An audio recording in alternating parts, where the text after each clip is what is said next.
What is up, y'all? Happy Monday. Happy new moon. Happy, what else? Spring forward in North America. Yesterday I learned that spring forward, the clocks being set differently, is a different time, a different day that it happens in different parts of the world. I did not know that. So now I know that, and now you also know that, just in case you didn't. So, hello, friends. Welcome to the Sabrina Scott podcast, where I talk all about how to claim your magic and change your life.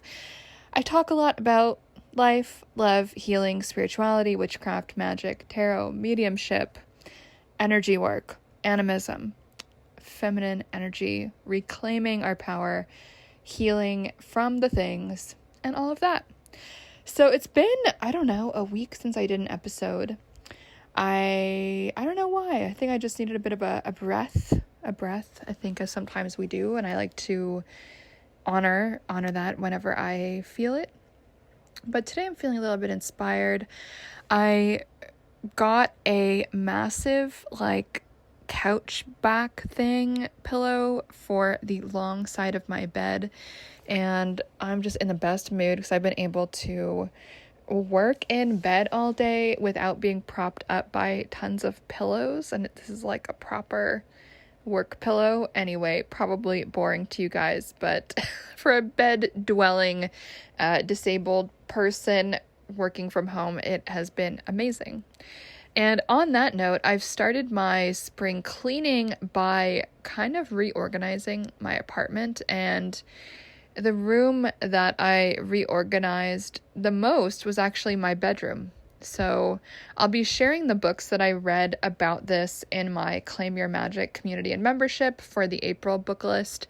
But I ended up reading a few books on Feng Shui cover to cover in the span of a few days. I had read them a few months ago, but I had this moment where I was like impulsively thinking of moving, and for whatever reason, it didn't end up working out. And it made me realize, okay, I just need to, first of all, get to be better friends with the house spirits in my dwelling, first and foremost. And then secondly, I need to actually realign my energy and the energies of the place that I live. And so one of the things I decided to do was implement a ton of stuff that these Feng Shui books said to do, and the energy just feels 1,000 million times better. I completely moved the bed. I completely moved a ton of different shelving. I paid attention to the different energy centers of the home.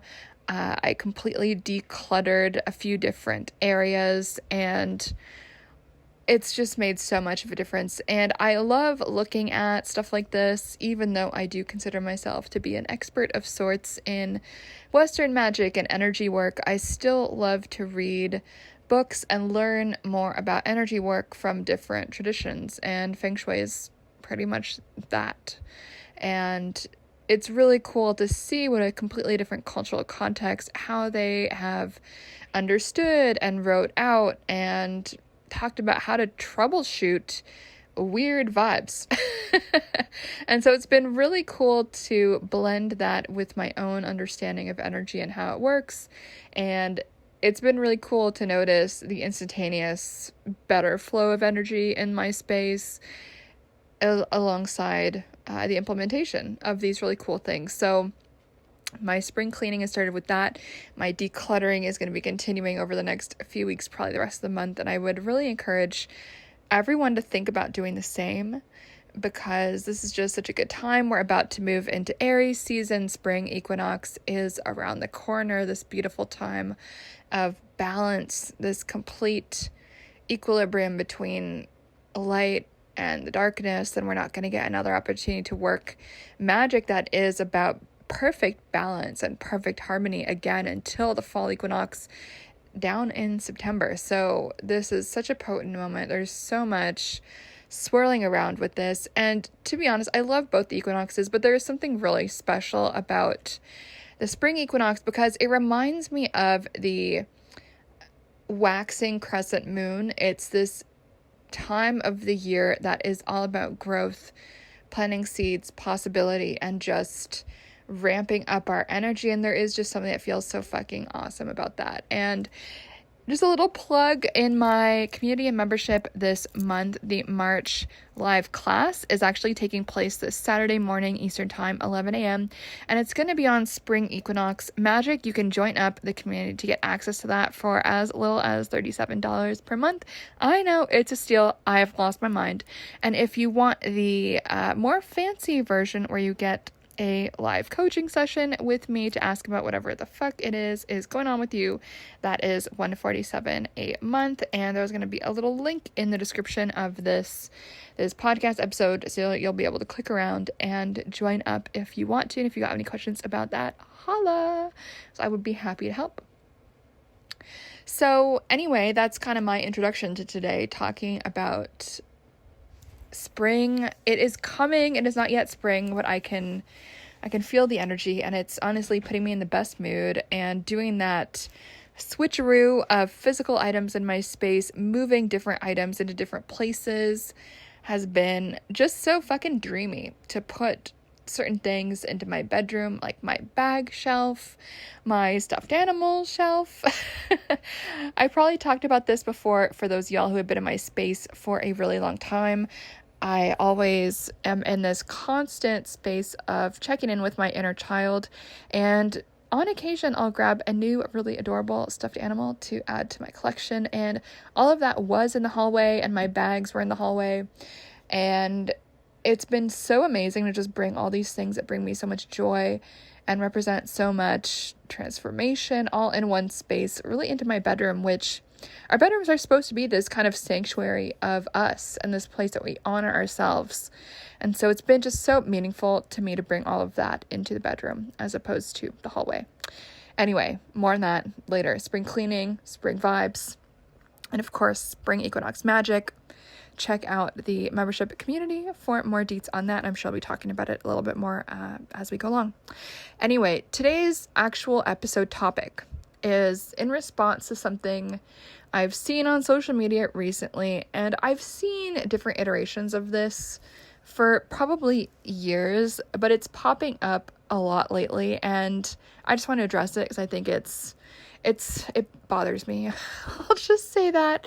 So it's this idea that, and I've seen so many of these like easily shareable position pieces on Instagram where it's just some words and then it's meant to be shared. And don't get me wrong, I've made some of those, so I get the appeal. There's the instant shareability. People can basically affirm that they agree. They can position themselves as being awesome because they agree. All these things, I get it.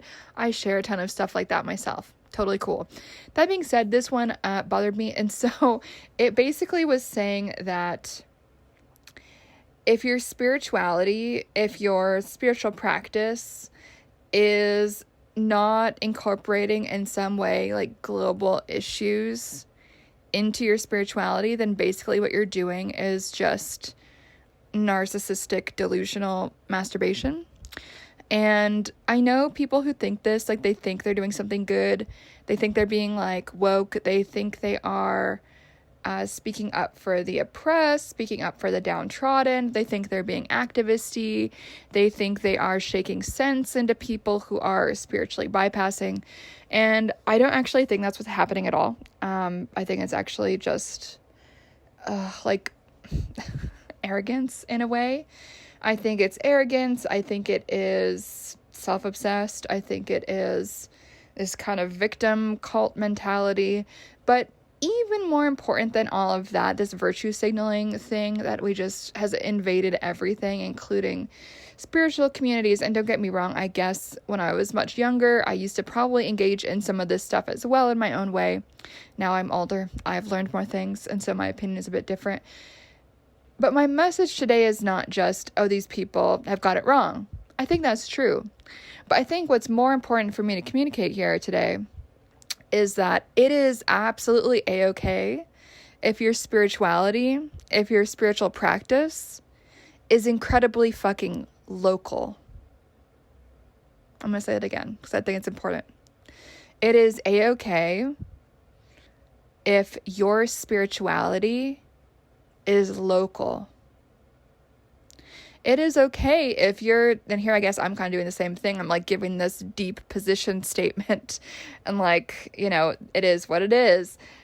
We all are in this warring position statement economy right now, I suppose. But all of that social media criticism aside, spirituality, and especially witchcraft, the history of the type of witchcraft that I practice, which is not obviously what everyone does, the type of witchcraft that I practice is very deeply, intimately connected to land, to animism, to the land that I live on. Getting to know the spirits of the land that I move upon, spirits of my home, spirits of my ancestors, saints that have chosen me, other spiritual beings that have chosen me for whatever reason, series of reasons. My spirituality is very much based on the local, on the here and now. And it is based on my relationship with where I am and where I've been. And the lineage of magic that I do, it's very much this kind of animisty, mediumistic, down and dirty with the land folk magic that comes from like rural England and the UK. And this type of magic has always been about our immediate needs, our immediate relationship with the land that we live on, our immediate needs for love, money, nourishment, a safe home, protection, honoring the dead. This is what my magic is actually about. And this is what my magic has always been about. And I think it's okay if there are those of you listening to this, maybe you felt some guilt or shame around some of these like political witchy things that have been going around and shaming people for, being locally driven witchy people. I just want to let everyone know that it's okay if your practice is based on localism and where you actually fucking live. And it's also okay if your witchcraft is very global. I think either one is fine. And I think everyone has got a different path. Everyone has a different journey. And there have been times in my practice where my practice has definitely done this balancing act, this dance where I've moved from the local to the global, or the local to the national. I've definitely done, as those of you who have been in my space for a long time will know, I've done vigils and spiritual work to honor and help along people who have died in various massacres and shootings and death-oriented events. Back at the beginning of the pandemic, I actually held a vigil for everyone who had died in the pandemic so far. That was something I felt moved to do. So I communed with their spirits. I chatted with some of their spirits. I danced with them. I prayed with them. I cried with them. I lit candles for them. And you know what? Not everyone has to do that. That's okay. That's what felt right for me to do at that time in my practice. Did I share it? Yeah, I did. I did share it on the good old internets. But if I didn't share it, that wouldn't have taken away from it. It wouldn't have made it different. It would have happened regardless. And so I really don't think it's right for anyone to shame anyone else on how local or global their witchcraft is. At the end of the day, if anyone does want to be doing witchcraft work for any global conflict, and we have no relationship to that land, I think an argument could be made that that is a colonial practice. I'm a little bit bored by people who are arguing that everything under the sun is colonial, and therefore if it is in any way colonial or coming from a position of, let's say, one other onto another other, that it's like inherently bad. I don't think that's always true, and I think it's become a little bit of a thought-terminating cliche, unfortunately. I think a lot of the conversations around colonization, decolonization, imperialism, cultural legacy, different cultural mixing, the clashing of cultures, I think the conversations on all of that have become very not nuanced, I'll say that, and honestly not very intelligent half of the time either. And so I've found a lot of those phrases, those arguments to just be these things that instead of inspiring more thought, more reflection, they tend to just terminate it. And so in my own thinking, I've been looking at ways to look at things otherwise, use different kinds of words to describe what is really going on. What are we really observing here? What are the actual dynamics here? And I think if we feel called to do spiritual work around things that are happening on the other side of the world, I think it's a good idea to ask ourselves, like, why? Is that just actually another form of narcissism and self-obsession, where we're doing this thing in order to feel moral, in order to delude ourselves that what we're doing is going to have an impact? Maybe it will, maybe it won't. It's not really for me to say, but I do think it is important to take a few steps back and actually examine this idea that it is always a good idea to have our fingers in the global pie. And I do think there's an aspect of responsible citizenship, responsible humanhood that involves a responsibility to be at least somewhat informed, or trying to be informed about certain things, while also knowing that we can't really know if we're not there, but also to open ourselves up to the deep dive into learning about other places, making sure we do that learning by consuming diverse viewpoints, not just the viewpoint that the media and the pop culture and the hip activist kids screaming on the internet have decided is like the cool and or right opinion.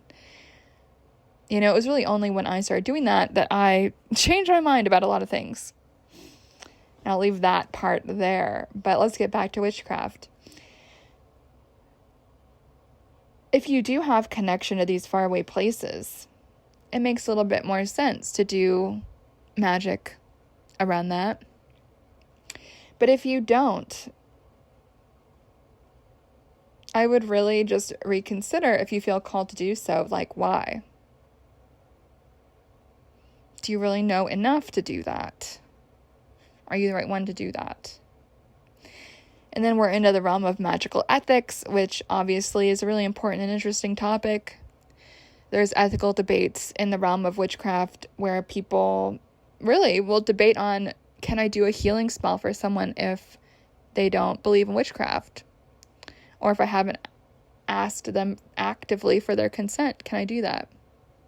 And people are going to have different answers to that, right? Whether they think it's ethical or not to do a healing spell for someone who, let's say, is maybe a hardcore Christian who thinks witchcraft is the devil, let's just say, as an example. I've talked through that ethical quandary with clients and students before, and everyone often will come to a different conclusion about it. And so I do think it's important to ask ourselves similar ethical questions when we feel called to participate in a witchcraft kind of way around these global conflicts. I think praying for the dead is a safe bet, generally speaking, regardless of what's going on. At the same time, again, I just want to underscore this idea that the history of witchcraft, especially folk witchcraft, especially pagan witchcraft that comes from animism in the land, that is not the current of magic that is book-based magic, like ceremonial magic and all that stuff. The high magic lineage rolls a little bit differently, I'll say that. It does have a little bit more of an international influence. But I think a lot of folks who follow me and are into what I do are likely, most of y'all are into, at least to some degree, a more land-based practice. And so for those of us who are land-based, if we do want to have, let's say, a global impact, let's say you do want that. Fair enough. I do believe that sometimes the best way to have a global impact is actually to have a local impact.